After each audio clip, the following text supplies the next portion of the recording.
Welcome. You are listening to a very calm, very quiet, and very slow journey. A journey through one of history's most overlooked topics.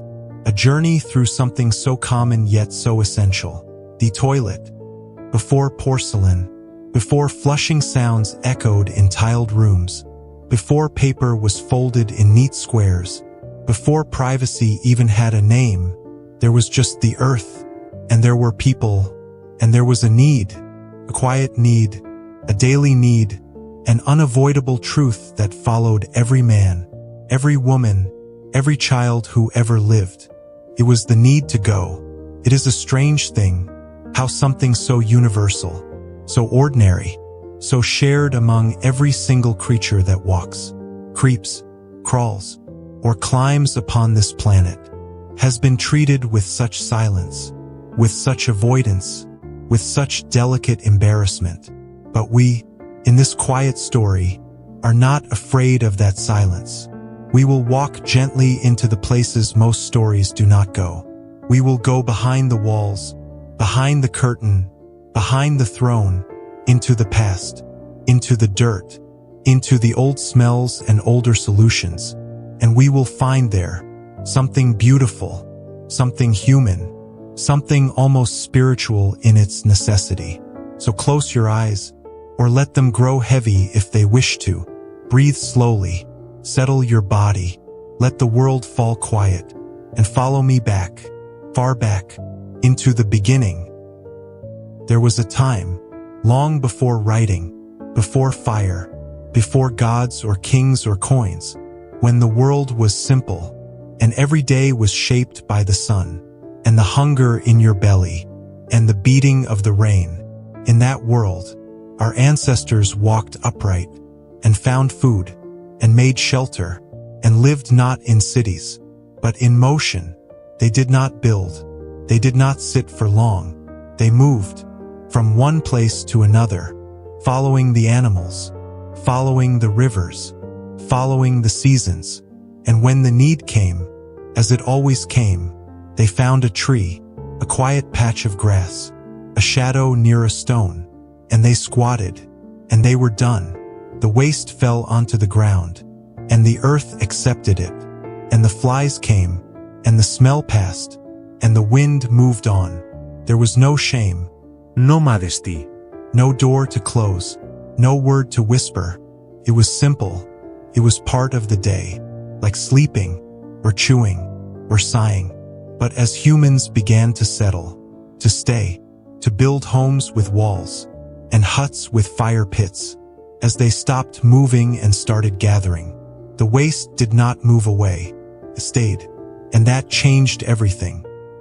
Somewhere, someone, many thousands of years ago, dug a hole, not for seeds, not for cooking, not for storing grain, but for themselves. It was a simple hole, in the dirt, perhaps covered lightly with leaves, perhaps hidden near a tree, perhaps reused again and again, until the smell grew too strong, or the flies became too many. They may have used a stick to cover it after, or not, but in that moment, with that hole, they became something different, not just creatures reacting to need, but thinkers, planners, people who asked, what if we put this here and not there? That was the beginning, the soft spark of a new kind of cleanliness, a human sort of cleanliness, an awareness, not just of what we do, but of what we leave behind. Now walk with me to the warm dry lands between two rivers, where reeds grow tall, and the soil is rich, and the air smells like water and fire. This was Mesopotamia, the land between the Tigris and the Euphrates, a cradle of civilization, where writing was born, where kings ruled from palaces, where gods were carved in stone, and where people lived together for the first time in great numbers. The cities were dusty, crowded, alive with markets, and oxen, and potters, and bakers, and in the homes, made of mud brick, with flat roofs and clay walls, there were rooms, small rooms, hidden rooms, with holes in the floor. These holes were toilets, crude, yes, but they were more than just holes. Some led to pits, dug deep beneath the house. Some were lined with clay. Some had narrow drains, running down the side of the street, carrying waste with water. When there was water to be found, there are tablets, written in cuneiform, thousands of years old, that mention these toilets, that speak of waste, of cleanliness, of health, not in poems, not in songs, but in lists, in laws, in notes passed between scribes. It was important, it was known, it was managed, and in this hot land of temples and war, people, just like us, sat quietly, in rooms of clay, and did what they needed to do. Now let us walk east, through the dust, through the winds, over mountains and across rivers, until we reach the quiet ruins of Mohenjo-Daro. Here, in the Indus Valley, 5,000 years ago, there were homes made of stone, roads laid in grids, wells that reached down to clean water, and bathrooms. Yes, bathrooms. These were not castles, not palaces, but normal homes, for normal people, with small enclosed rooms, each with a platform and a hole. The hole led to a vertical shaft, and below that, pit, sometimes lined, sometimes bare, but deep enough to hold, and far enough to smell less. And more than that, there were drains, covered drains, that ran beneath the streets, moving waste away, into soak pits, into channels, into the dry earth beyond the city. There were even manholes, so workers could clean the pipes. Thousands of years before Rome, before London, before Paris, this place, in the quiet of the valley, had created something astonishing. Indoor plumbing, in a time when the wheel was still a marvel. How they thought of it, how they planned it, how they convinced others to build it. We may never know, but we know it was there. We know it worked. We know it mattered. And then, one day, it was gone. This time is Egypt and the stone pot. Now follow the river, the long and winding Nile, past crocodiles, and papyrus, and great walls of stone, until we arrive in Egypt, land of gold, and gods, and pharaohs who never truly die. Here, they built with permanence in mind, stone that would last, faces carved into eternity. And here, even toilets were carved with care. Inside the homes of the wealthy, the priests, the scribes, there were small private rooms, tucked behind heavy doors, with smooth stone seats, positioned over ceramic pots, not elaborate, not luxurious, but practical. Inside those pots, they placed sand, a soft layer, to collect and cover waste, to mask the smell, to dry what needed drying. When the pot was full, a servant took it away, emptied it, cleaned it, returned it.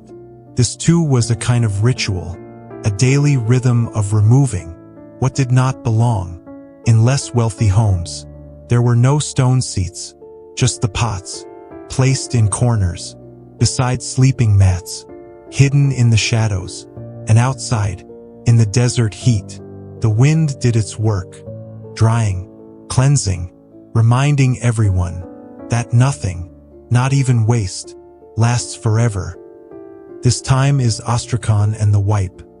Toilet paper did not exist, but humans have always needed something. The Greeks, as we shall later see, used pottery shards, called ostraka, but even in Egypt, people used what they had: smooth stones, scraps of linen, fragments of old cloth, dry leaves, piles of sand. There are records, paintings, even letters, describing these tools, and in that, we see again, not just the act, but the care, because even the smallest needs require a solution. Even the most private acts demand thought.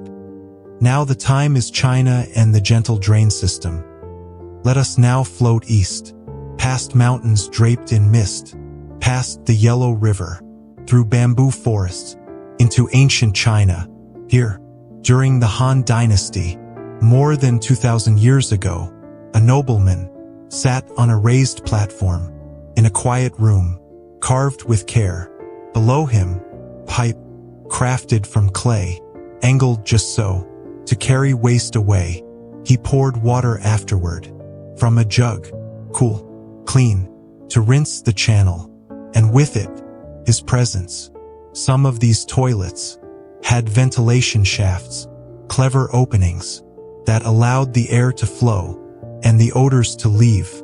It was not for everyone, only the rich, the elite, those whose lives allowed space for comfort, but it existed, and it tells us, again, that the idea of flushing is old, very old, in public spaces, or among the common folk. There were simpler solutions, holes dug near homes, pits covered with bamboo mats, wooden buckets lined with straw. They used ash, or lime, to cover the waste, to slow decay, to discourage the flies. They were not afraid of waste, but they knew it must be managed. They wrote poems about life and death, but also about cleaning and care, and the way water flows when it is guided with wisdom. This time the Americas, clean but unseen, far across the sea, in lands untouched by these Eastern empires. People lived in forests, on mountains, beside lakes so clear, they reflected the moon. The Maya, the Inca, the people of the Americas, had no marble seats, no sewers of stone, no written records of porcelain bowls, but they had cleanliness, and they had order. In places like Machu Picchu, the cities were built with channels to carry water and sometimes waste. In Aztec lands, they bathed daily, scrubbed with plants, kept their streets clean, and their homes swept. They understood that waste belongs elsewhere, outside the home, away from the heart of daily life. And while their toilets were simple, pits or fields or buckets, their habits were thoughtful, and their surroundings remarkably clean. Across the world, in every culture, there was often a thread, a whisper, that what leaves the body is not just waste, but something sacred. In India, texts from ancient times describe cleansing rituals, using water, using the left hand, washing not just the body, but the spirit. In some tribes, waste was buried deep in the earth, with offerings, with prayer, because everything that comes from the body has power, and even in silence, even in shadow, the act of letting go meant something. So toilets, even in their earliest forms, were not just practical, they were spiritual.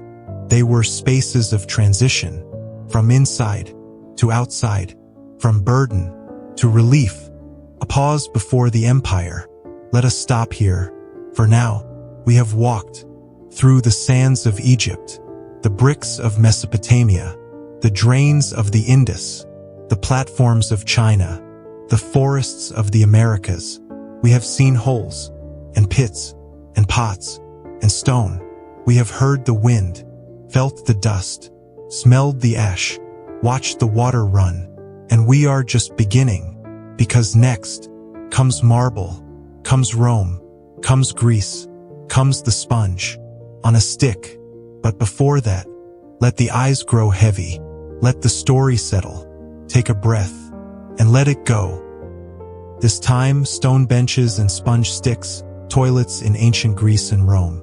Come with me now, as we leave behind the quiet sands of Egypt, the clean-lined homes of Mohenjo-Daro, the gentle platforms of early China, and the whispering pits of ancient lands. Let us step into something new, something louder, grander, something built not just to last, but to show power, to declare order. to proclaim civilization itself. Let us walk into the world of stone temples, statues of gods, columns carved with care, and echoing marble halls. Let us walk into the city-states of ancient Greece and the sprawling empire of Rome. Let us see not just how people relieve themselves, but how entire nations built systems, rituals, customs, and philosophies around the simplest act of all. Let us begin with the Greeks. Ancient Greece ideas, stones, and simple needs. It is a warm evening in Athens. The sun is low, turning the white stone buildings to gold, and the air smells of olives and dust and life. The streets are narrow, winding between homes of stone and clay. Laughter echoes from a symposium nearby as philosophers debate and slaves carry jugs of wine across courtyards shaded with vines. And somewhere, just past the dining area, tucked behind a curtain or built along the back wall, is a small space, simple, quiet, private. It is the toilet. The Greek household toilet. Most Greek homes did not have bathrooms, as we know them, but some, especially among the wealthy, had a corner set aside, with a seat made from wood, or stone, or baked clay. Beneath that seat, a pot, often ceramic, sometimes metal, collected the waste. There was no running water. No drans. Just a servant, or family member, who would carry the pot outside the home, into the street, to pour it into the open gutter, or onto the ground. Beyond the city, it was simple, it was necessary, and it was done without shame, because it had to be. In smaller homes, or among the poor, there was no seat. Just a chambe pot, placed beneath the bed, or behind a curtain, used quietly, emptied quickly, washed when possible. These were homes full of life, of children, of animals, of laughter, and the sound of everyday things, including the sound of someone pouring out a full pot into the street at dawn. The streets and the smells. The streets of Athens were alive, but also a little dirty. They had drains, yes, but most were open, little channels carved into the side of the roads, meant to carry away rainwater, and the other things people did not want inside their homes. Human waste, animal droppings, kitchen scraps, dirty water, all flowed down the same paths. In the summer heat, the smell lingered, but it was accepted. Part of the city, part of life. People walked carefully, sidestepping puddles, lifting their robes, sometimes muttering, but rarely stopping, because everyone contributed, and everyone understood. It was a shared problem, and shared problems often go unsolved. The Astrakhan toilet paper of the ancient world. Now let us pause and look at something small, something sharp, something strangely personal. The Greeks did not have toilet paper, but they did have ostraka. Ostraka were pieces of broken pottery, flat, rough, easy to hold, and they were used for many things, for notes, for receipts, for messages, and sometimes for wiping. Yes, they used pottery to clean themselves after using the toilet. It was not soft, not gentle, but it worked, and that was enough. Some ostraka even had names written on them, the names of politicians, or enemies, or rivals in love.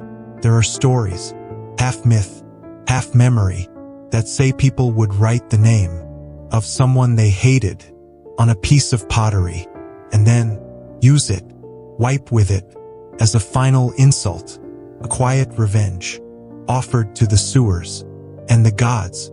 We cannot know how often this was done, but the idea is unforgettable. It reminds us that toilets are not always just about waste. Sometimes they are about feelings, Public toilets in Greece rare but real. Unlike Rome, which we will visit soon, Greece did not build many public latrines, but a few existed. In marketplaces, in gymnasiums, in bathhouses, there were sometimes long stone benches, with holes carved in them, leading to pits below. Water might be poured through the holes to rinse the space, but usually, the waste was removed manually or left to dry and then buried later. There was little privacy, little comfort, but in those rare spaces, people gathered, not just to relieve themselves, but to speak, to rest, to exist together in the most human way possible. The Greek way of thinking. To the Greeks, the body was something to understand, to admire, to care for. They bathed often. They cleaned themselves. They exercised in the nude. They debated the balance of humors and the best diet for digestion. And yet, for all their brilliance, their toilets remained simple. Perhaps that was the point. Toilet needs were universal, and not to be glorified, not to be feared, just managed. And in that simplicity, there was peace. Rome, the rise of sanitation. Now, let us walk from Greece to Rome. Let us hear the trumpets, see the legions, watch the roads stretch toward the horizon. Rome was vast, organized, ambitious, and when they built cities, they built toilets, because to them, waste was a matter of order, of control, of civilization. They created systems, sewers, channels, public latrines, with marble seats and flowing water. They turned the toilet into a public institution, a shared act, a place where strangers sat side by side, with no shame, no walls, just the sound of water and conversation. And here, we begin the Roman way. The Roman public latrine. Imagine a large stone building, tucked between a market and a temple, its front open to the air. No doors, no signs, just steps, leading down into shade. Inside, a wide room, walls of smooth marble, floors tiled with patterns, and benches, long benches, made of cool stone, lining the walls, side by side, seat after seat, after seat. Each seat has a round hole, carefully cut, spaced evenly, not too wide, not too close. There are no dividers, no curtains, no privacy. People sit here, together, men of all classes, slaves, soldiers, merchants, even senators. They speak, they pass the time, they argue about taxes, and grain shipments, and the price of wine. The sound of voices mingles with the soft trickle of water, because beneath the seats runs a shallow channel, carrying waste out of the city, and in front of the benches runs another channel, filled with cleaner water. This water is for cleaning. The tersorium, the sponge on a stick. Let us now meet the most curious character in the Roman toilet story, the tersorium. It is a sponge, tied to the end of a stick. It is stored in a bucket of vinegar water, or salt water, or sometimes just plain water. After doing their business, a Roman would reach forward, dip the sponge into the water channel, and use it to clean themselves. Then, they would rinse it and return it to the bucket for the next person. Yes, it was shared, communal, reused, and completely normal. To us, it may sound unpleasant, but to them, it was clever, practical, and cleaner than nothing. The sponge on a stick was Rome's version of toilet paper, and it was everywhere. Archaeologists have found graffiti and references to these sponges in bathhouses, in jokes, in satirical poems. The tersorium was part of life, a symbol of Roman ingenuity and Roman tolerance. The baths and the sewers, public latrines, were often attached to public baths. After all, if you were going to bathe, you might need to go first. So the Romans built them together. Toilets near hot rooms, steam floating through the walls, perfumed oils on stone benches, and the quiet murmur of flowing water. And all that waste, all that water, all that effort had to go somewhere. So Rome built the Cloaca Maxima, one of the oldest and largest sewer systems in the world. It ran beneath the city, a dark river, carrying everything away. Some parts of it were tall enough to walk through, and still today, parts of it remain. Deep under the streets of Rome, the Cloaca Maxima was more than a sewer. It was a symbol, a message, that Rome took order seriously, that no part of life was too small to organize. Home toilets, modest but present. Not everyone used public toilets. Wealthy Romans had private ones in their homes, small rooms, often near the kitchen, because plumbing was already there. The seat was simple, wood or stone, set above a pit or clay pipe. Servants would clean it, remove the waste, Or pour water. to flush it down. Some villas even had basic drainage systems carved beneath the floors. Clever, quiet, rare. But most people still used chamber pots or public latrines because Rome, for all its power, was a city of crowds, and crowds require solutions. Toilet superstition and the gods. Romans believed in gods for everything, and toilets were no exception. They honored Cloacina, the goddess of the sewer. She protected the Cloaca Maxima and kept the city from drowning in filth. A small shrine stood near the forum where people made offerings for good health, for cleanliness, and for relief. There were also superstitions about going to the toilet at night, about bad smells, carrying evil spirits, about sudden sickness from poorly cleaned sponges. So even in Rome, a land of logic and law, people feared what they could not see or smell or explain. The baths and the sewers, public latrines, were often attached to public baths. After all, if you were going to bathe, you might need to go first. So the Romans built them together. Toilets near hot rooms, steam floating through the walls, perfumed oils on stone benches, and the quiet murmur of flowing water. And all that waste, all that water, all that effort had to go somewhere. So Rome built the Cloaca Maxima, one of the oldest and largest sewer systems in the world. It ran beneath the city, a dark river, carrying everything away. Some parts of it were tall enough to walk through, and still today, parts of it remain. Deep under the streets of Rome, the Cloaca Maxima was more than a sewer. It was a symbol, a message, that Rome took order seriously, that no part of life was too small to organize. Home toilets, modest but present. Not everyone used public toilets. Wealthy Romans had private ones in their homes, small rooms, often near the kitchen, because plumbing was already there. The seat was simple, wood or stone, set above a pit or clay pipe.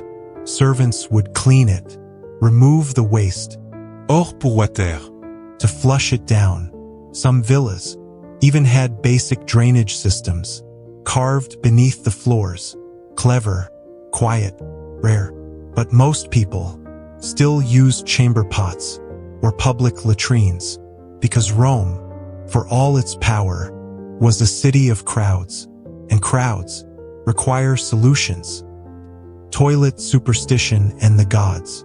Romans believed in gods for everything, and toilets were no exception. They honored Cloacina, the goddess of the sewer. She protected the Cloaca Maxima and kept the city from drowning in filth. A small shrine stood near the forum where people made offerings for good health, for cleanliness, and for relief. There were also superstitions about going to the toilet at night, about bad smells, carrying evil spirits, about sudden sickness from poorly cleaned sponges. So even in Rome, a land of logic and law, people feared what they could not see, or smell, or explain. This time is castles, chamber pots, and garderobes, toilets in the Middle Ages.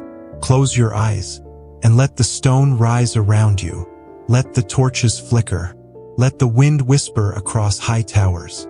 Let the soft crackle of fire echo through the halls of stone. This is no longer Rome, no longer Greece, no longer the clean symmetry of marble baths or flowing sewers.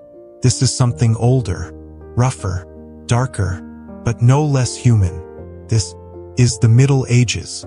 It is a time of kings and queens, of knights and horses, of wooden carts and dirty boots, of candles in narrow windows, of villages that huddle beside forests thick with wolves, and of castles, high and cold, built not for comfort, but for survival. But even in castles, people had to go, even in gowns of velvet and tunics of wool, even behind walls meant to keep out the world. The daily need remained. The toilet, though never called by that name, was always nearby, though often hidden, though rarely spoken of. Let us walk now, through these castles and keeps, through manors and meadows, through fields and forests, and find where the waste went, when the world was made of wood and stone and secrets, the return of the pot. After the fall of Rome, many things were forgotten. Aqueducts dried, sewers filled, public latrines crumbled, and across Europe, in towns and manors, on farms and inside city walls, people returned to something simple, the chamber pot, a bowl made of clay or metal, sometimes painted, sometimes plain. It sat beneath the bed, beside the hearth, behind a curtain, or near the wall, used quietly, emptied quickly, washed when possible. In the morning, the contents were carried outside and thrown into the street, or into the yard, or into a corner of the garden, where the smell hung low, like fog, over cobblestones. In busy towns, there were cries, heard each dawn, as servants and children poured the pots. Gardelou, they cried in parts of France, a warning, a sound to tell the passerby to step aside, to cover their head, to close their mouth, as the contents of the night splashed into the street below, and the people did step aside, and life went on, because everyone used the pot, from the poorest farmer to the wealthiest lord. The chamber pot was constant. It may have been covered with cloth to hide the contents. It may have been made of pewter or copper or even silver, but its purpose was the same. It held the past and waited for the morning. Castles, towers, and toilets. Now let us step inside. A castle. The air is cool, damp, and thick with the scent of stone and smoke. The halls are vast, echoing with footsteps, and the high ceilings disappear into shadow, but tucked into corners, carved into thick walls. There is something else, a garderobe.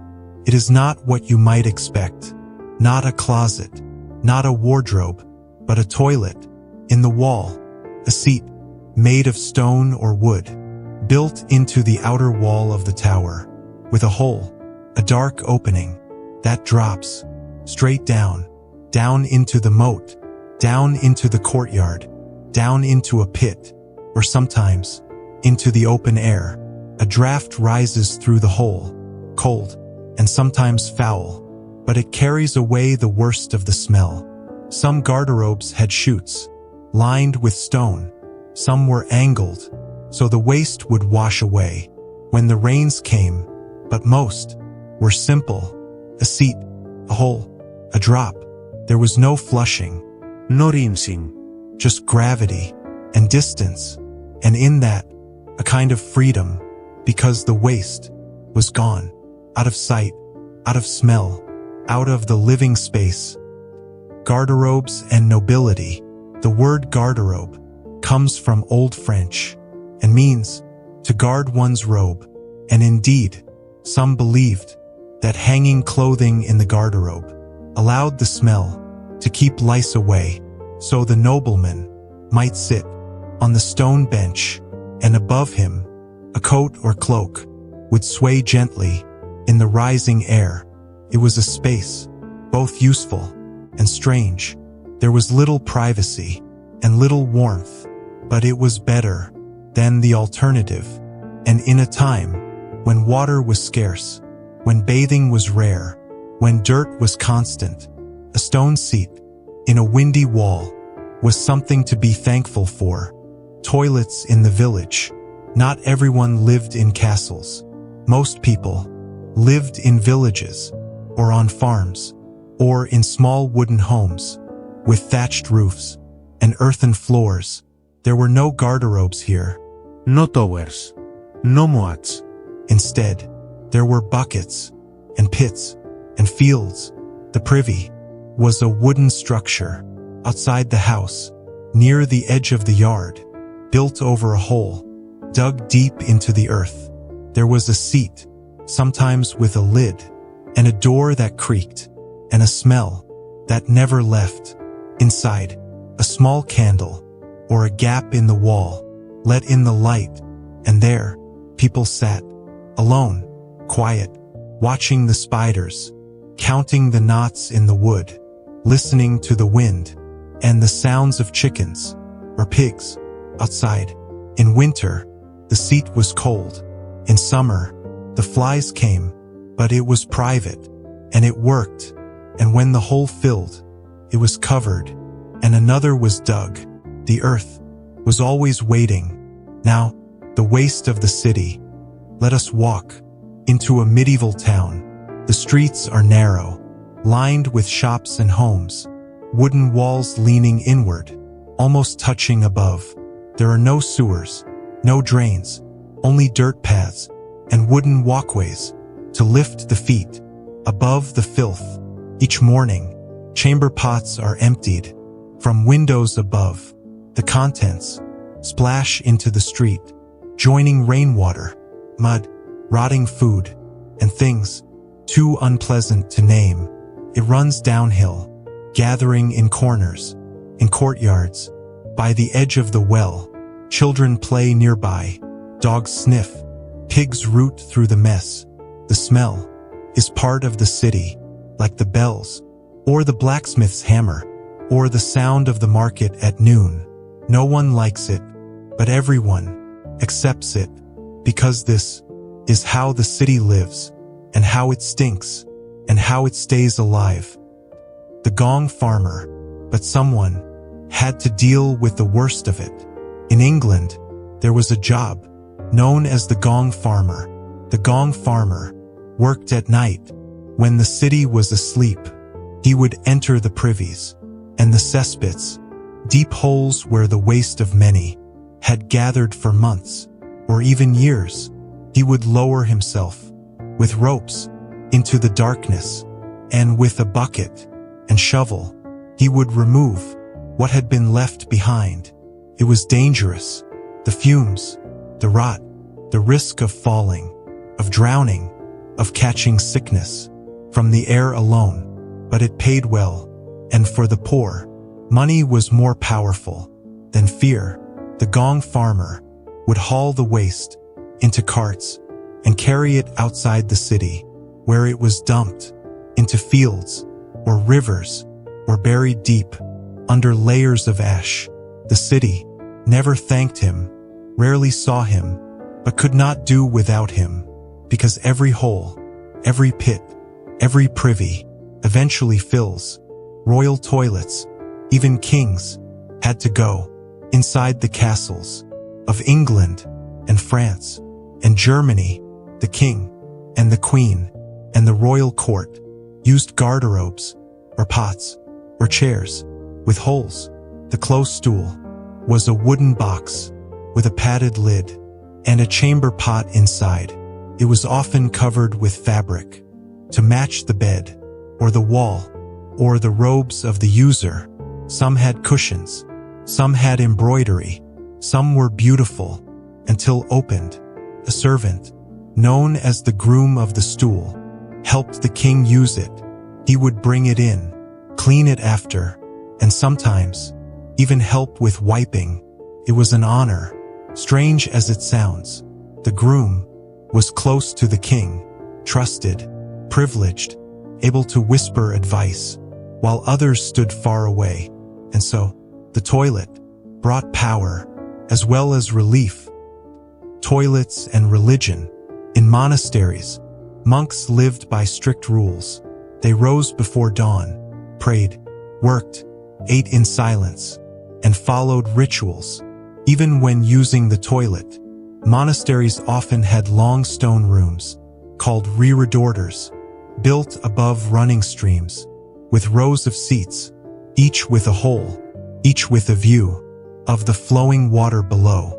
It was quiet, cleaner than most, and designed for many to use, without shame, because monks were taught that the body was not shameful, only the soul mattered. But even so, they prayed. Even while relieving themselves, they read verses, they recited psalms, they gave thanks for the working of their bodies and the food they had received. It was sacred, even when it smelled. Toilets and superstition. The Middle Ages were full of fears, and toilets were no exception. People believed that evil spirits could rise from the latrine, especially at night. Toilets were seen as entrances to the underworld, dark holes, full of danger. Some wore charms to protect themselves while using the privy. Some whispered prayers to keep the devil away. And in fairy tales and stories, witches and demons were said to appear in outhouses or steal away people while they sat unguarded. Because in the quiet, with your back turned, with your garments down, you were at your most vulnerable. And so, the fear grew, and yet, life continued, and people used the toilet, as they always had, with care, with haste, with a glance over the shoulder, just in case. Waste and medicine.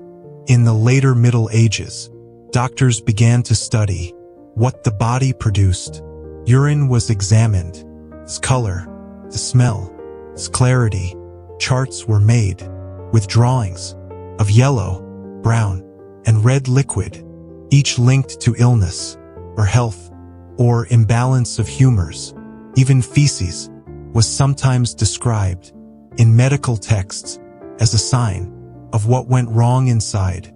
It was not pleasant, but it was knowledge, and knowledge, even when it stinks, is power. Transition to the Renaissance. By the end of the Middle Ages, things began to change. Cities grew larger. Trading brought new ideas, new materials, and slowly, new thoughts about waste and water and health. People began to build more privies, with brick and tile, with wooden seats, with pits that could be cleaned. Some towns began to find those who threw waste into the street, and whispers of old Roman systems began to echo in books and studies and plans. The toilet had begun to evolve again, not quickly, not everywhere, but the seeds were planted, and soon, in the next chapter, we will see the rise of inventions, pipes, flushing, porcelain, and privacy, but that is for another time. A final walk. Let us walk once more, through the village, down the narrow path, past the chickens, past the stacked firewood, to the edge of the garden. There, Beneath the trees sits a small wooden box with a crooked door and a latch made of twine. Inside, the smell is sharp, but familiar. You sit, you breathe, you wait, you finish, and as you step outside, the breeze greets you, cool and clean. You feel lighter, not just in body, but in spirit, because you know that someone, long ago, did this too, and someone, after you, will do the same, and in that, there is comfort, even here, even now, even in a wooden seat, over a hole in the ground.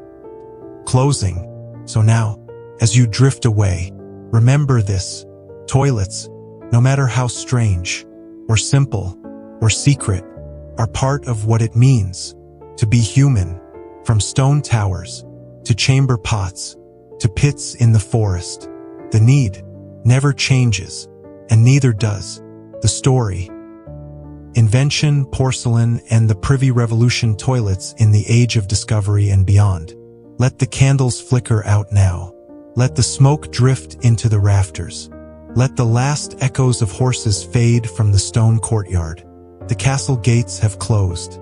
The fields lie in silence, and the stars will slowly above. We have left behind the dark halls of the Middle Ages, the chamber pots tucked under straw beds, the wooden seats hanging high above the moats, the humble privies built behind the orchard fence.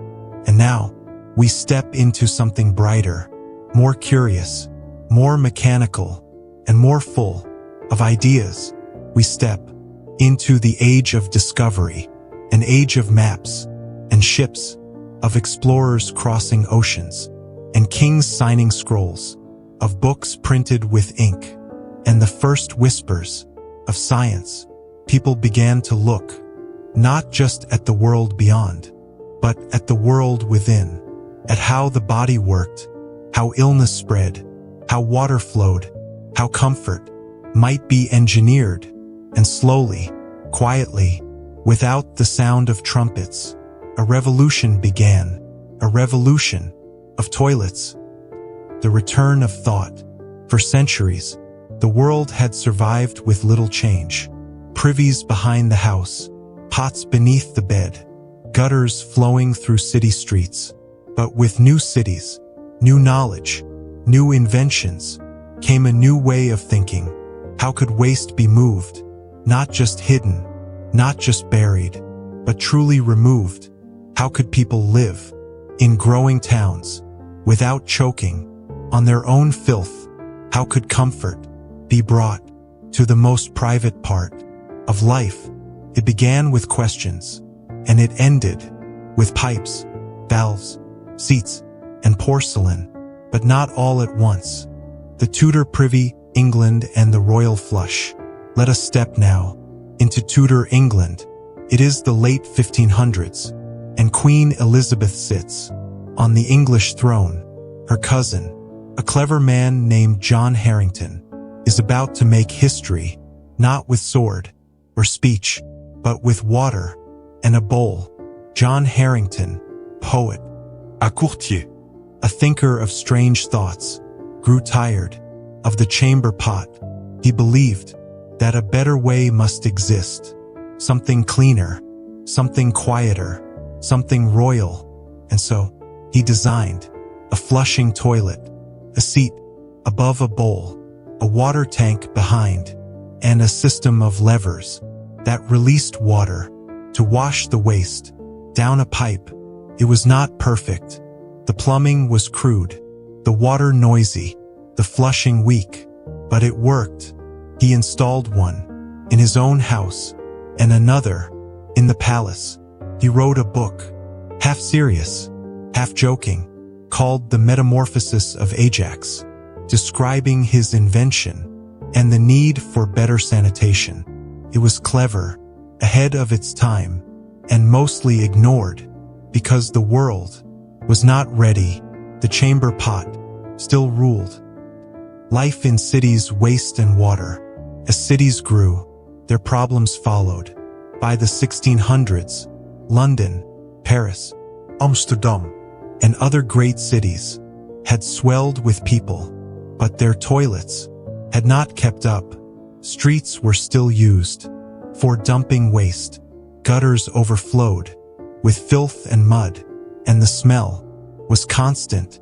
Diseases spread: cholera, typhoid, plague, and slowly, people began to suspect that waste was the cause, not just bad air, or curses, or punishment from above, but something real, something human, something that could be controlled. Doctors began to study, engineers began to plan, cities began to dig, and the age of the sewer was about to begin. The porcelain dream, beauty beneath. By the late 1700s, a new material was becoming popular. Porcelain, smooth, white, clean, and elegant. It was used for dishes, for tiles, for decorations, and soon, for toilets. Inventors began to shape bowls from porcelain, glazed and polished, so waste would not cling, so water would flow easily. These toilets were beautiful, almost delicate, but strong. They became symbols of wealth and refinement. To own a porcelain toilet was to show that you had taste, that you had manners, that you valued not just gold, but cleanliness. But they were not yet common. Most people still used privies, or pots, or simple wood seats. Porcelain was coming, but only for a few. For now, the invention race, from crude pipes to clever flushes. As the 1800s began, inventions came faster. Cities grew taller, streets more crowded, houses closer together, and waste more dangerous. People could no longer afford to simply throw things away when away was next door. And so, a race began. Inventors in England, France, Germany, America, all began to design better toilets. One such man was Alexander Cummings, who in 1775 patented a water closet that included a curved pipe. Beneath the bowl, that curve, called the S-trap, held water between flushes, which blocked smells from rising back up. It was simple and brilliant and changed everything. Later, others added improvements: stronger flushes, better tanks, valves and levers that allowed users to control the water. Bit by bit, the toilet became something more than a pot. It became a machine. The birth of the modern toilet, Thomas Crapper and the plumbing revolution.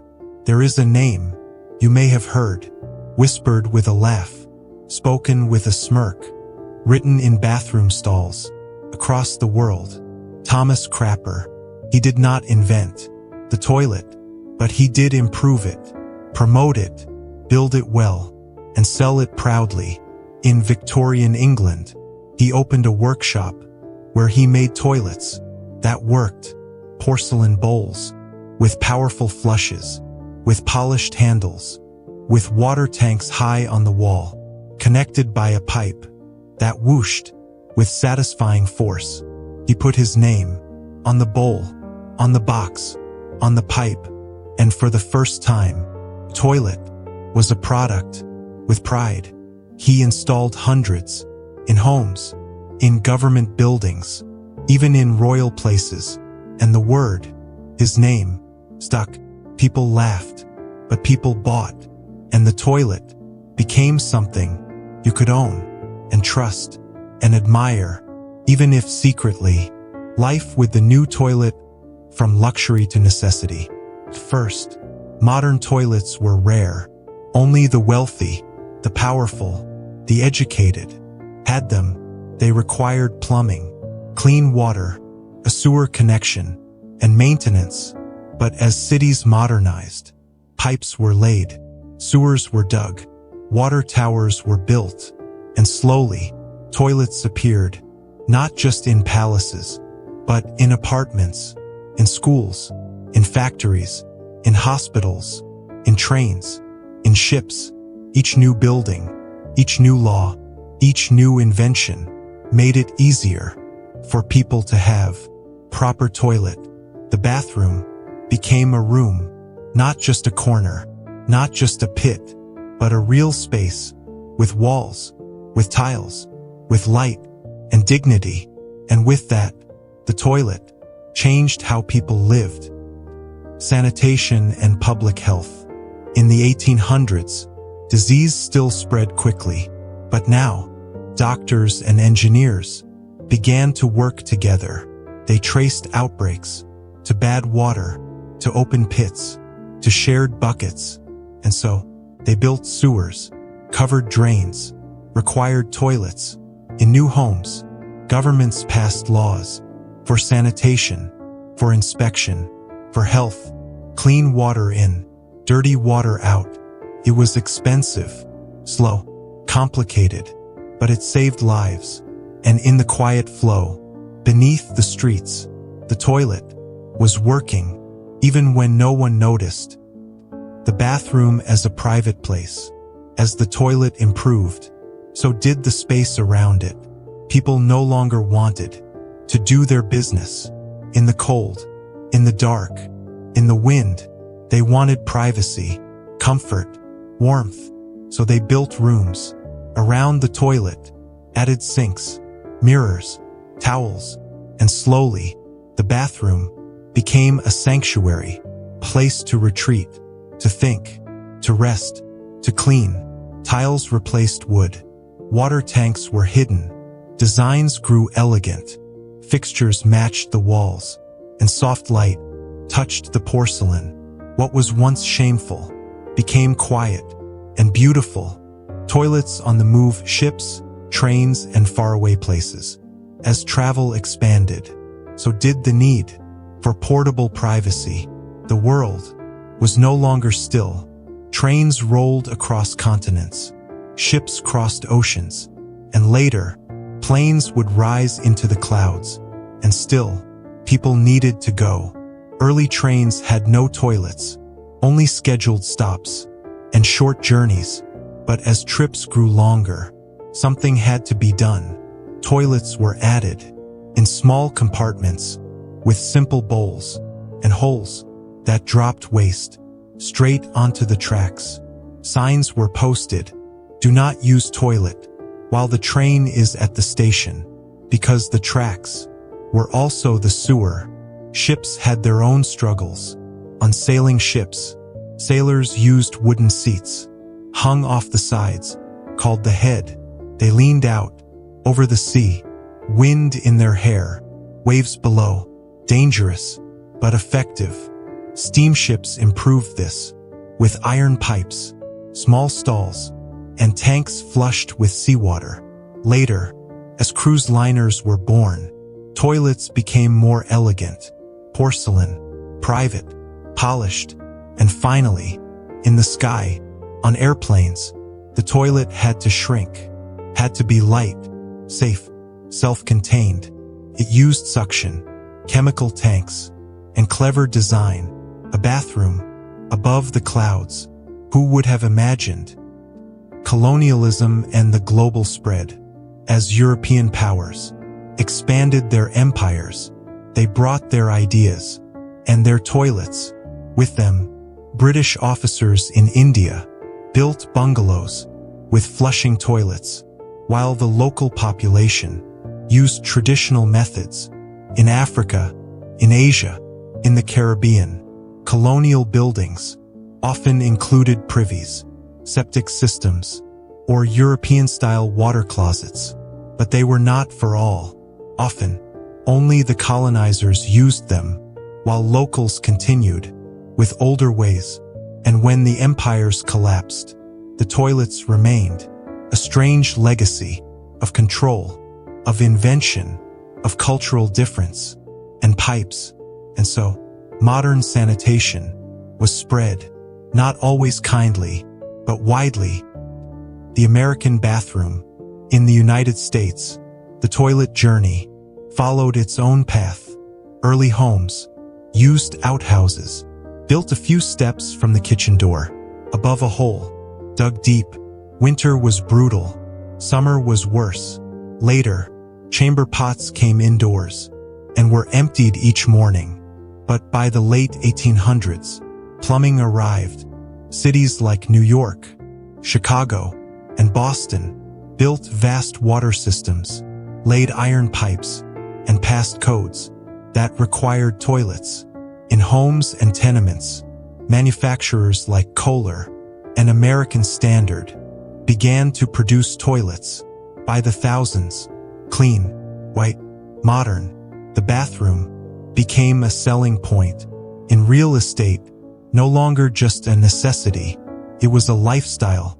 Magazines printed photos of gleaming tubs, polished sinks, and sparkling toilets, and people dreamed of bathrooms like they once dreamed of parlors.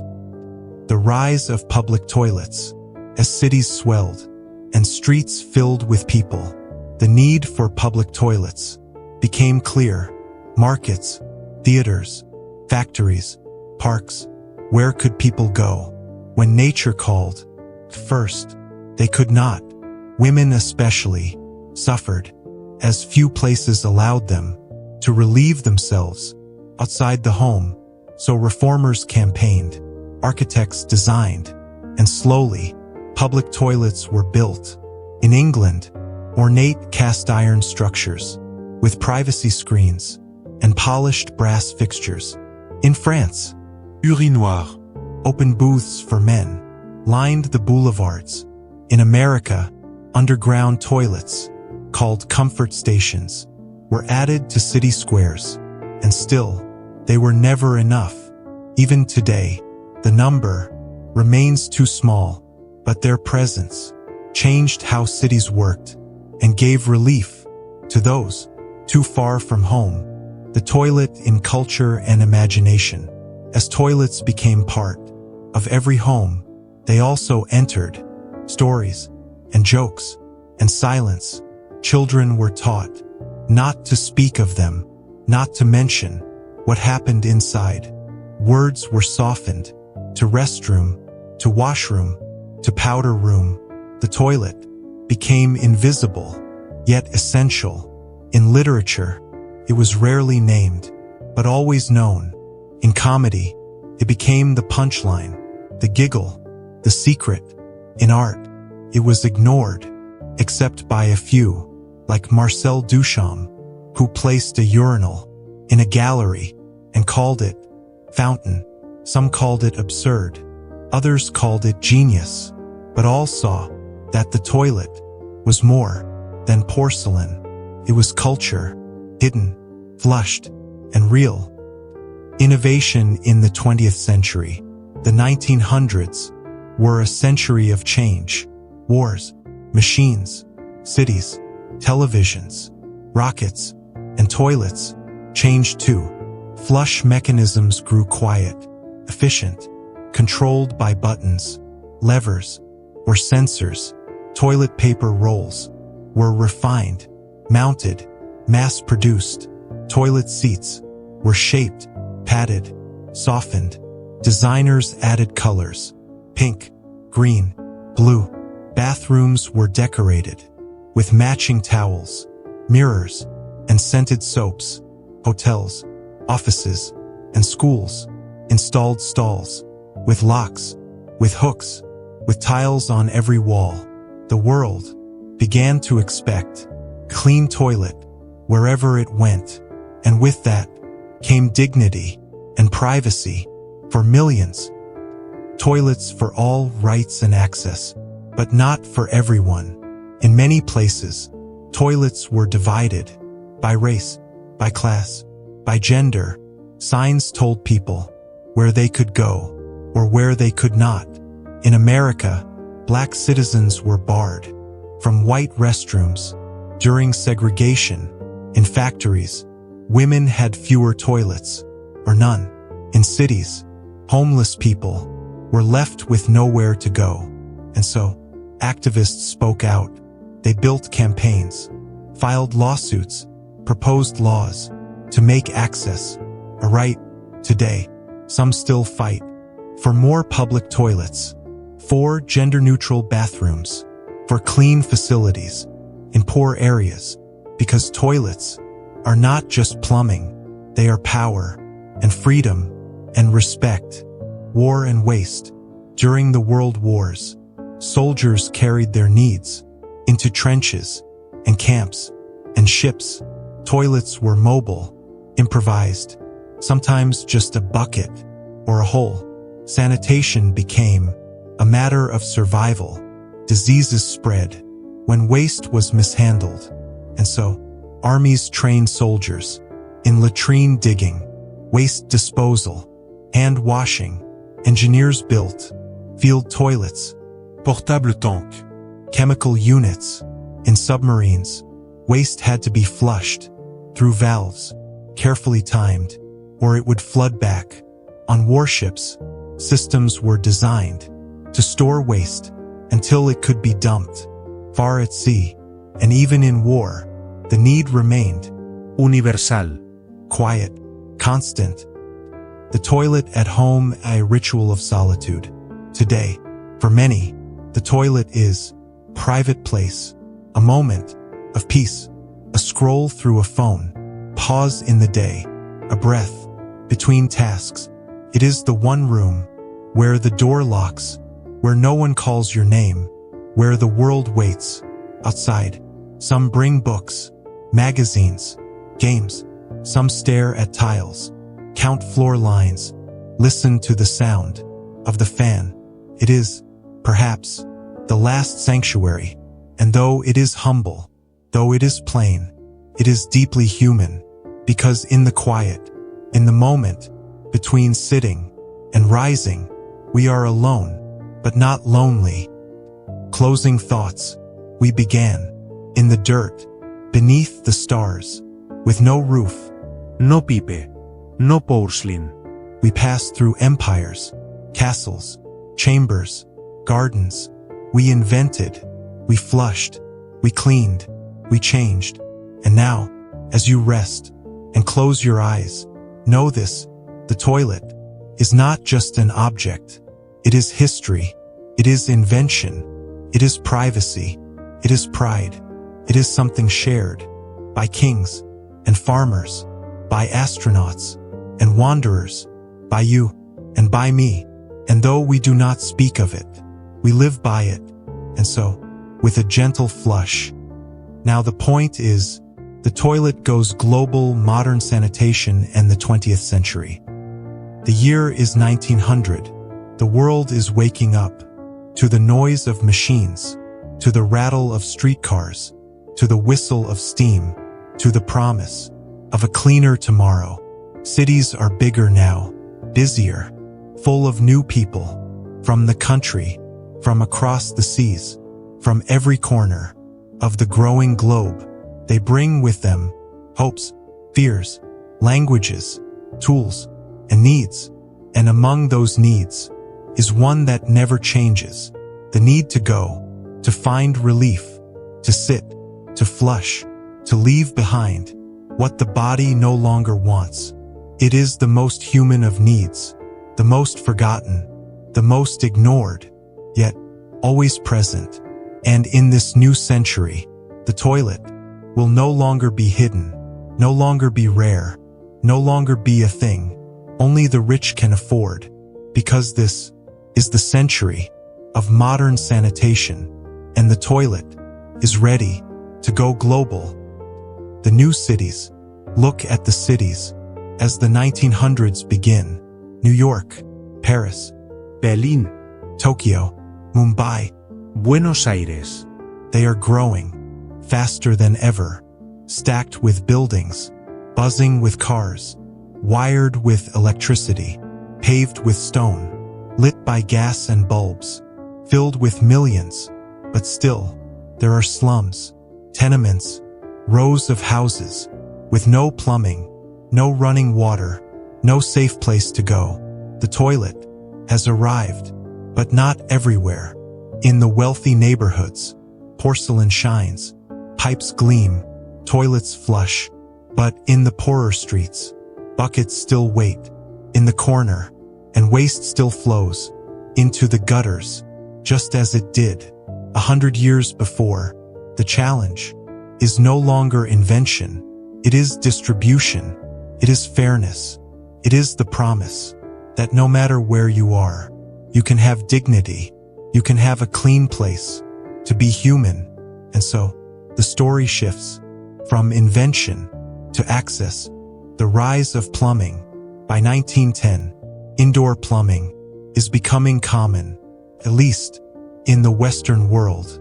Builders lay pipes, install tanks, connect homes to growing sewer systems. Deep under the earth, new materials appear: cast iron, ceramic, rubber seals, steel valves. The plumbing code is born, a list of rules to keep water safe, to keep waste contained, to protect homes from floods and smells. Fixtures are standardized, manufactured in bulk, made faster, cheaper, better. Toilets become white by design, because white shows stains, and stains force cleaning.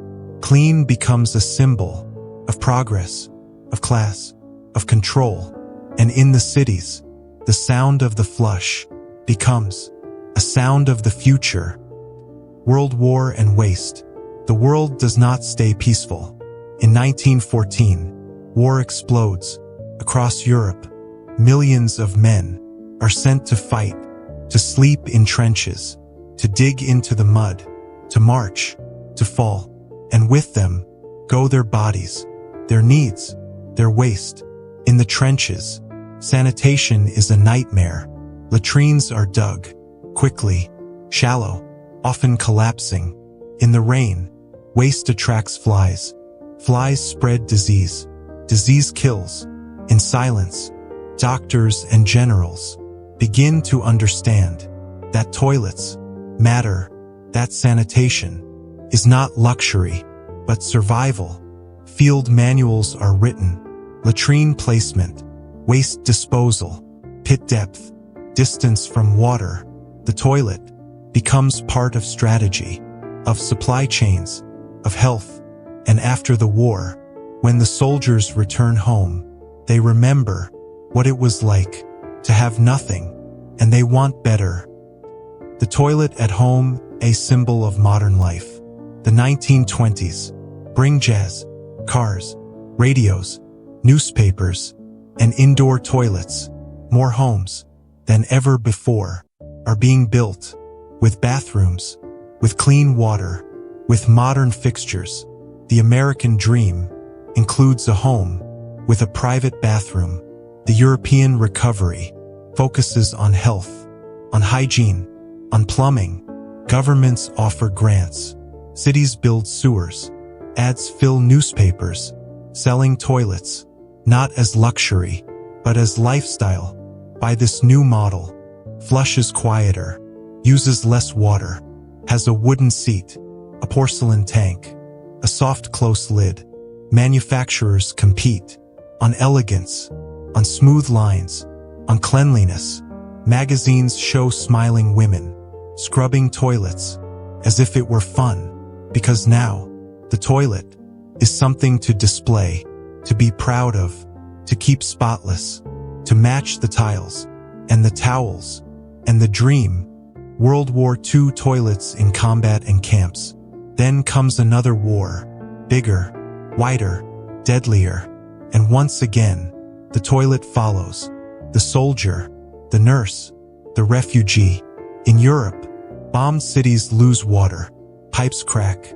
Sewers collapse. In the Pacific, islands are carved into bases, with latrines built from wood and covered with tarps. Ships have better toilets now. Rows of them, steel bowls, bolted to the floor, connected to tanks, to pumps, to valves. Submarines still struggle. Space is tight. Waste is dangerous. A mistake in flushing Can fill a compartment. with filth, or worse, in prisoner camps. Sanitation is cruel, often denied, used as punishment, or ignored. But in Allied hospitals and bases, toilets are designed to protect health, to speed recovery, to give soldiers one small piece of normal life. And after the war, veterans return and ask for better homes with better bathrooms, and the governments listen. The global boom, plumbing for the planet. In the 1950s and 60s, the world begins to grow faster than ever. New nations are born after independence. From colonial rule, cities stretch outward into suburbs, rows of houses, all with driveways, lawns, and most importantly, bathrooms. Governments plan new housing, public apartments, schools, factories. Toilets are installed, en masse.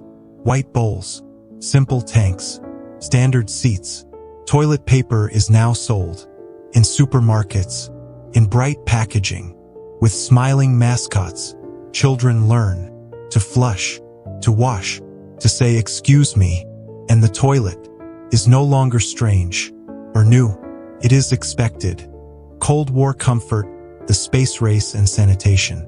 Even in the skies, the toilet had to follow as rockets launched and astronauts floated inside capsules and stations. The engineers asked, how will they go?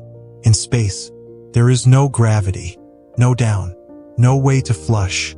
So systems were built to suction, to separate liquid from solid, to store, to recycle. The first space toilets were awkward, complicated, undignified, but they worked.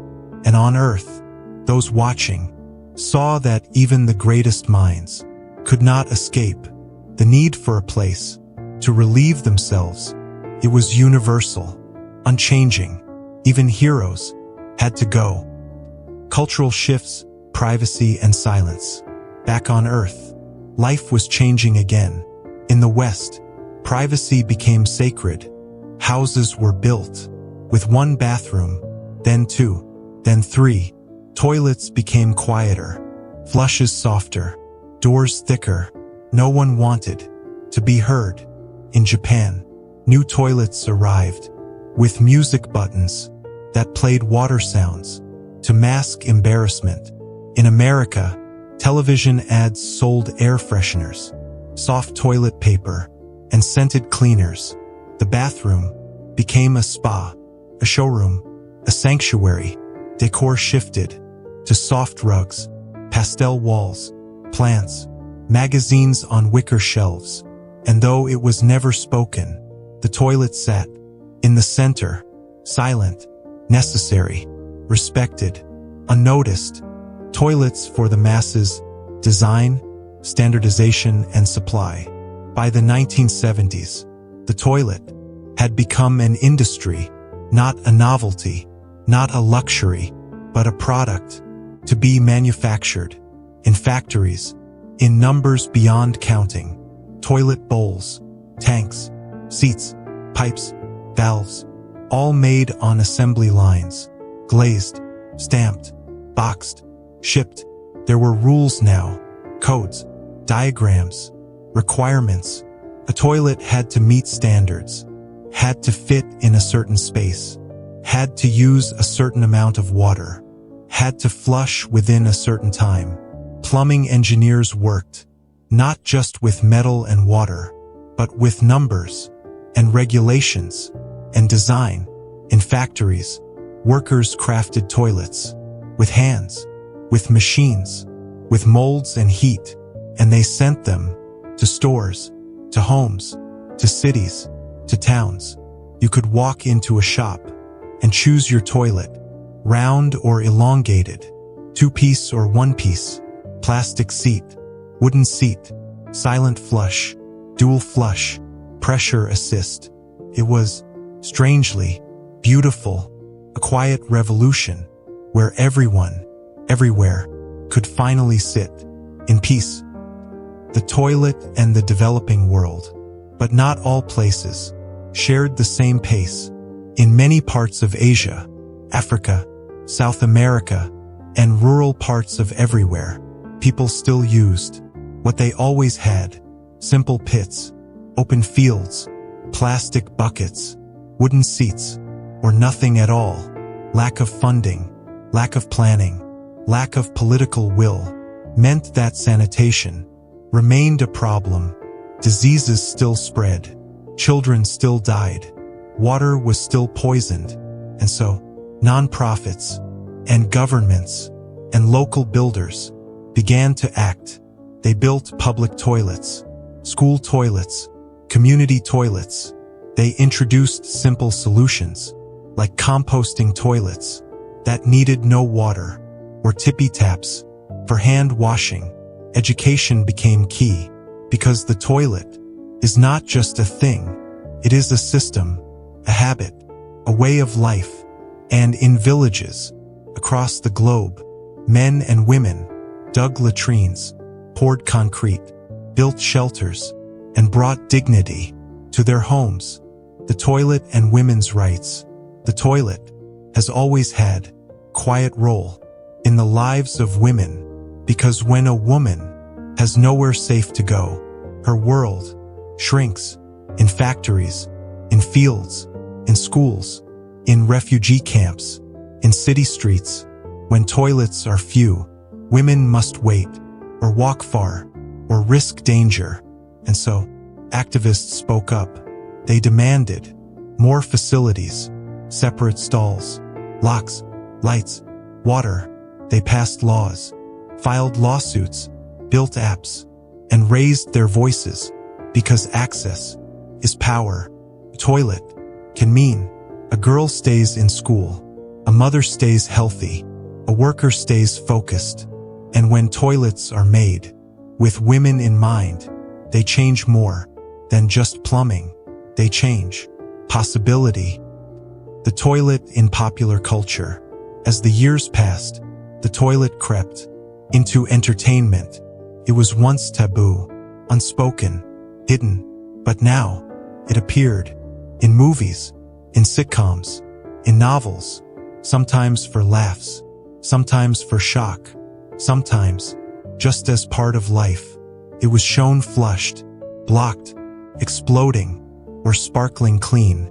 Characters talked from the stall, hid in the stall, escaped through the window, and yet, beneath the jokes, the toilet reminded us that all people, all characters, all stories are human, that behind the costume, beneath the drama, there is always a pause in a small room with a porcelain seat and a locked door.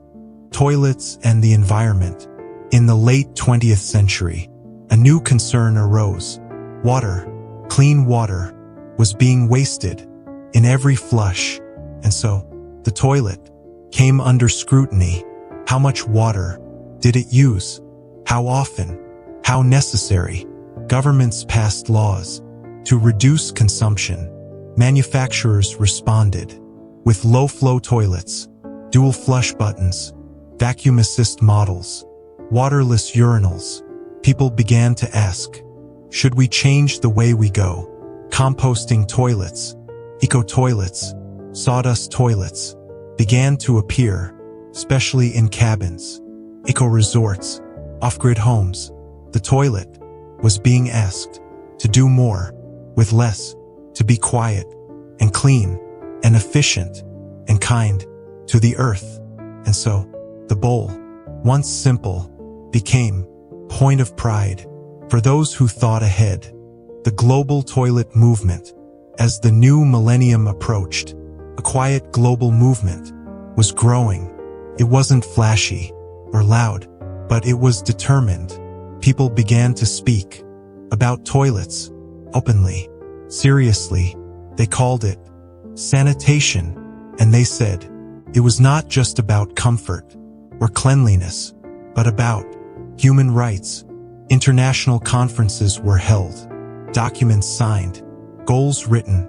The United Nations declared sanitation a basic human right.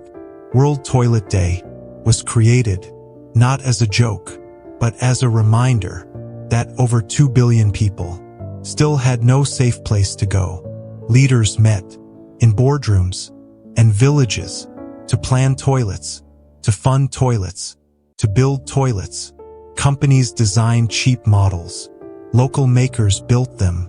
Governments laid pipes. NGOs trained workers. Engineers measured flows. And teachers taught kids to wash their hands. It was slow, hard, unseen work, but it mattered because behind every toilet is a person who deserves to be healthy, to be clean, to be safe. Technology and the smart toilet, as parts of the world, struggled to build simple toilets. Other parts pushed them into the future. In Japan, the toilet became an art form, seats that warm automatically, lids that open as you approach, flushes that adjust based on motion, no buttons, just sensors, water sprays, gentle or strong, precisely angled, temperature controlled, air dryers, deodorizers, music, night lights, self-cleaning bowls, remote controls, all of it built into a toilet that looked like something from science fiction. And slowly, these smart toilets spread, first to hotels, then to airports, then to homes of those curious or lucky. Even in the West, where the toilet had long been just functional, people began to ask, could it be more? Could it clean without paper, flush without touch, greet without embarrassment, remember your settings, and help you feel like a person? Some say it's too much, others say it's the future, but all agree, still, just a toilet, and yet, not just. Now, toilets of the future, from smart seats to space waste. The future begins at home. It starts quietly, not with fanfare, not with fireworks, but with a soft light, glowing from under the seat. 2 in the morning, you walk in, barefoot, half asleep, and the toilet greets you. The lid lifts gently, a soft hum, a gentle warmth, a small puff of filtered air. There are no buttons to push, no switches to flip. It knows you're here, and it knows why. It remembers the last time, and the time before that. And when you sit, the seat is warm, not hot, not cold, just enough. And when you're done, there is no need for paper, for wiping, for reaching. A gentle stream of water cleans precisely, followed by warm air. No sound. No mes. It flushes quietly, automatically, efficiently, cleans itself, closes itself, and it waits again, ready for the next visit. This is not science fiction. This is now. The rise of smart toilets. In Japan, they've been around for decades. Toilets that do more than just flush. They warm the seat, they spray, they dry, they deodorize. Some even play music to cover sound or light up to show the way in darkness. And now, these toilets are spreading to South Korea, to China, to Europe, to America, to hotels, to airports, to luxury homes, and slowly, to regular ones. They use less water. They clean more thoroughly. They adapt to you. You can adjust the temperature, the spray pressure, the angle, the timing. Some have remotes. Some have apps. Some are connected to smart home systems. Alexa, flush the toilet. It sounds strange, but soon it won't, because the smart toilet is becoming normal. Health monitoring. But some toilets go further, much further. They don't just clean you. They read you. They check your urine, your stool, your hydration, your blood sugar, your hormones. They scan for disease. They look for signs. They send the data to your phone, to your doctor, to the cloud. They watch patterns. They track changes. They warn. They advise. One toilet could detect colon cancer months earlier than traditional methods. Another monitors protein levels, and warns if kidneys are stressed. Some even match your gut bacteria with food suggestions. This is not magic. This is medicine through porcelain. It is private, personal, and potentially life-saving. And all you had to do was sit down. Water matters, but the future is not only smart, it is sustainable, because water is precious, and toilets use a lot of it. Older models used gallons with every flush. Modern ones use less, and now some use almost none. Vacuum toilets, like on airplanes, use air pressure, not water. Composting toilets use no water at all. They use heat and time and microbes to turn waste into soil. Gray water systems recycle water from your sink to flush your toilet. Some toilets even clean and reuse their own water, flushing again and again with the same drop. And this matters because billions still lack clean water, still walk miles to fetch it, still get sick from bad water. Toilet that saves water, saves lives. Composting and the eco-toilet. Imagine this. You live in a small cabin, in the mountains, off-grid, no pipes, no plumbing, and yet you have a toilet that works. You sit, you go, you close the lid. A small fan hums, a tray rotates, and the waste begins to break down. No smell, no chemicals, no pollution. In weeks, it becomes compost, dry, clean, harmless. You can bury it or use it in non-food gardens. This is the composting toilet. It's not new, but it's better now. Smaller, smarter, more efficient. Used in cabins, tiny homes, boats, remote stations, disaster zones. It offers freedom and independence. No bills, no waste, no guilt, just nature doing what it does best. Breaking down, transforming, renewing. Even your waste has value. Composting and the eco-toilet. Imagine this. You live in a small cabin, in the mountains, off-grid, no pipes, no plumbing, and yet you have a toilet that works. You sit, you go, you close the lid. A small fan hums, a tray rotates, and the waste begins to break down. No smell, no chemicals, no pollution. In weeks, it becomes compost, dry, clean, harmless. You can bury it or use it in non-food gardens. This is the composting toilet. It's not new, but it's better now. Smaller, smarter, more efficient. Used in cabins, tiny homes, boats, remote stations, disaster zones. It offers freedom and independence. No bills, no waste, no guilt, just nature doing what it does best. Breaking down, transforming, renewing. Even your waste has value. Toilets for everyone. Technology is powerful, but access is everything.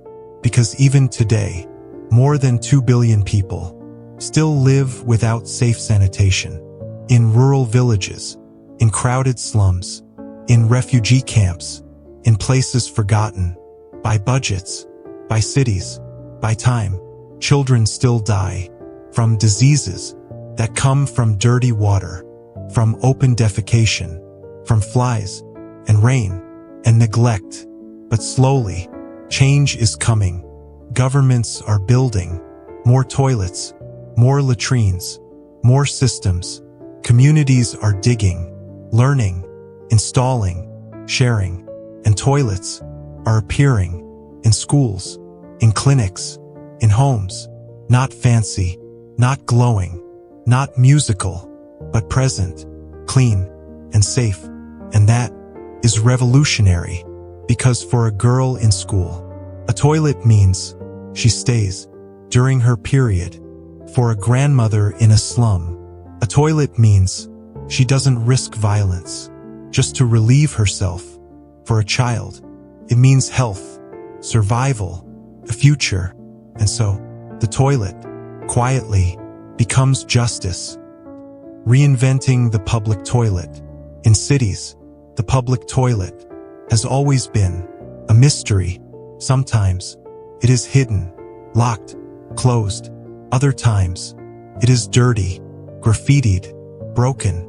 Often, it is gone completely. And when it is gone, people suffer. Not just those without homes, but delivery workers, street vendors, tourists, Señor. children. And so, architects and planners are rethinking the public toilet. Some build pods, automated, self-cleaning, durable. Some design open-air urinals. For men. Or now, even for women, made of plants that turn waste into fertilizer. Some turn shipping containers into stylish restrooms with murals outside, solar panels on top, and waterless systems within. Some cities build invisible toilets hidden in the sidewalks that rise from the ground when needed and vanish. By morning, public toilets are returning, but smarter, Kinda. better. And when they do, they bring back something simple, dignity. In the middle of a crowded street, sanitation and human rights took time, but the world finally said it out loud. Toilets are a human right, not a privilege, not a convenience, not a luxury, but a right, like clean air, like education, like food, like shelter, because a toilet is part of being human. To ignore that is to ignore humanity. And so, in resolutions, in goals, in declarations, nations now agree sanitation is essential, and that includes privacy, safety, clean water, soap, menstrual care, and systems that don't fail. International groups set goals, track progress, fund solutions, from dry latrines in Ethiopia to vacuum toilets, in India to underground sewers, in Africa's megacities. Each toilet built is a step toward fairness. Each flush is a quiet symbol of equality. Gender inclusive toilets. For centuries, toilets were split, male, female, 2 signs, 2 doors, 2 lines, and yet, not everyone fit neatly into either. So for some, the bathroom was a battleground. For transgender people, non-binary people, gender non-conforming youth, a simple need became a daily danger. Mockery, harassment, denial, fear, and slowly, the world began to listen. Activists spoke, students marched, employees filed claims, and designers began to change. Single stalls became gender-free, with locks, with full walls, with safety, larger facilities, added all-gender spaces, clear signs, and respectful layouts.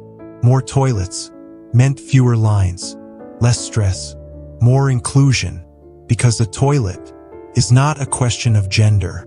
It is a need, a basic act, a shared moment of privacy. And when everyone has a place to go, everyone can go further. Touchless and frictionless design. In a world once touched by pandemics, we learned something new. Surfaces matter. Germs spread quickly, quietly, in restrooms, door handles, faucets, buttons, lids. And so, engineers designed a future with less touching. Motion sensors became standard. Toilets flushed with a wave. Sinks turned on with your hands hovering in air. Soap dispensed automatically. Dryers blew warm air without needing contact. Doors opened with elbows, or swung both ways, or disappeared entirely with open entries. and private stalls inside.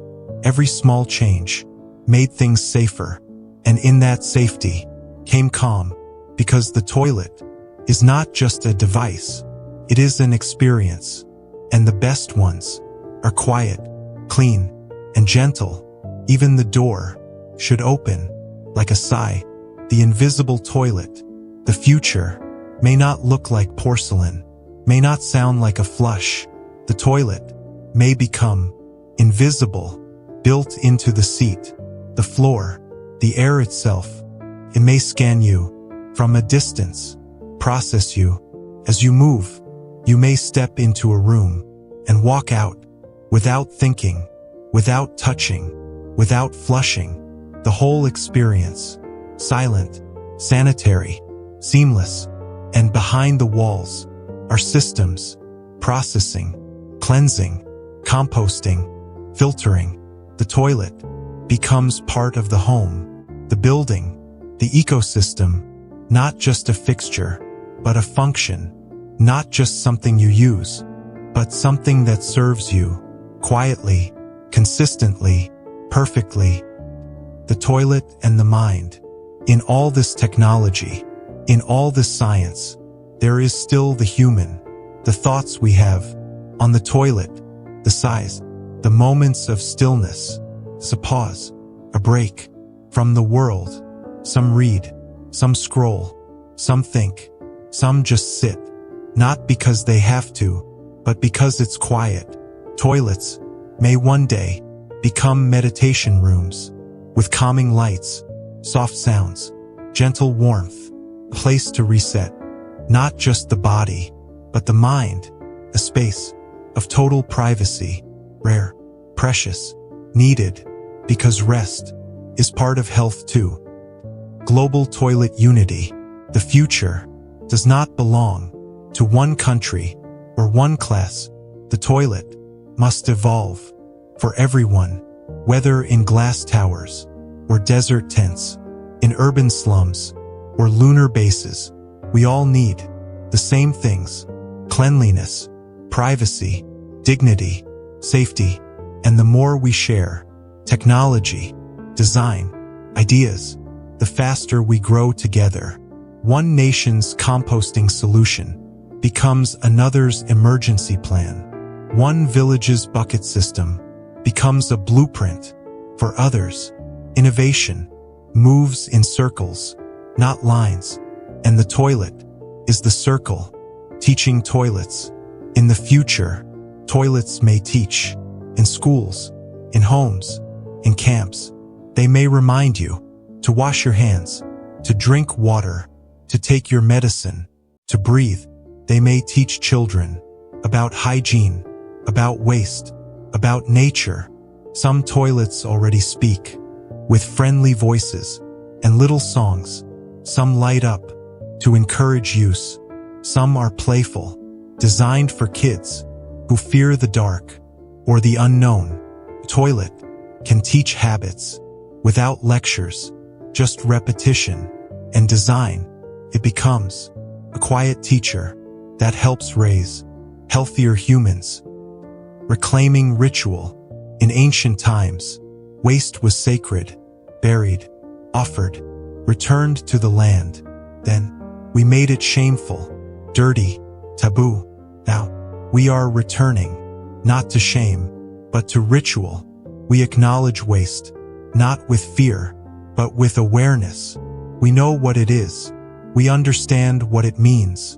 We measure it. We reuse it. We respect it. Some people compost their own waste. Some track their gut health. Some live in homes where every flush feeds a garden. And they say, waste is not the end. It is part of the cycle. Life to life, again and again. And the toilet is not the end of the process. It is the beginning. Final reflections. We have traveled far, from pits to pipes, from stone seats to smart seats, from public streets to private homes, from gold thrones to bamboo boxes, from royal chambers to rocket ships. We have seen toilets of clay, of marble, of metal, of plastic. We have watched people build, flush, hide, clean, fear, and finally understand. The toilet is not a joke. It is not a shame. It is not a luxury. It is a reflection of who we are and what we believe.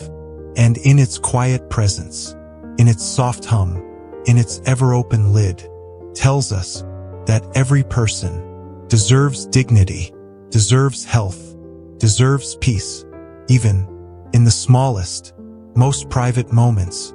So as you rest now, eyes heavy, mind still, know that somewhere, beneath your floor, or beyond the walls, or inside the stars, there is a toilet, waiting, quietly, faithfully, for you.